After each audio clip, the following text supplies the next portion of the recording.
అందరికీ నమస్తే అండి. Welcome to Vishwas silver palace. ఈరోజు మనం గోల్డ్ బ్యాంగిల్స్ ఒక 60 గ్రామ్స్లో 4 బ్యాంగిల్స్ ఎలా తయారయ్యో చూద్దాం. మీరు ఈ 4 బ్యాంగిల్స్ చూసినట్టయితే ఈ 4 బ్యాంగిల్స్ టోటల్ వెయిట్ వచ్చేసి మీకు 60 గ్రామ్స్ మాత్రమే పడిందండి.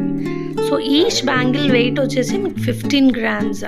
సో 15 గ్రామ్స్కి మీకు ఒక కంకణం రేంజ్లో వచ్చింది. చూసారా ఎంత బ్రాడ్గా వచ్చిందంటే, మీరు దీని డిజైన్ చూసినట్టయితే మీకు క్లోజప్లో చూపిస్తున్నాను చూడండి. ఒక ఫ్లవర్ ఫినిషింగ్ ఎంత నీట్గా వచ్చిందో, దాంతోపాటు ఆ స్టోన్స్ అక్కడక్కడ రెడ్ కలర్ స్టోన్స్, ఇంకొకటి గ్రీన్ కలర్ స్టోన్ ఫిక్స్ చేసింది. మీకు అది ట్రూ పచ్చ కెంపు అన్న రేంజ్లో అపియరెన్స్ ఇచ్చింది. మీరు 4 బ్యాంగిల్స్ కలిపి చూసినట్టయితే ఈ 4 బ్యాంగిల్స్ ఒకసారి వేస్తే మనం గోల్డ్ బ్యాంగిల్స్ కూడా మన చేతికి పట్టవేమో అన్నంత బ్రాడ్గా వచ్చాయి. ఇవి మనకు ఒక్కొక్క 15 గ్రామ్స్కి ఇంత బ్రాడ్గా లైట్ వెయిట్లో ఎంత నీట్గా తయారయ్యాయి. మీకు స్ట్రెంగ్త్ కూడా చూసుకున్నట్టయితే చాలా స్ట్రాంగ్గా వచ్చాయండి. చూసారా ఎంత నీట్గా కనిపిస్తున్నాయో ఒక ఫ్లవర్. మీరు మళ్ళీ క్లోజప్లో చూపిస్తున్నాను.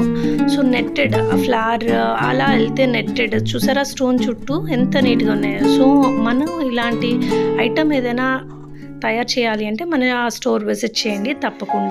So this is the end. So please like, share and subscribe my channel.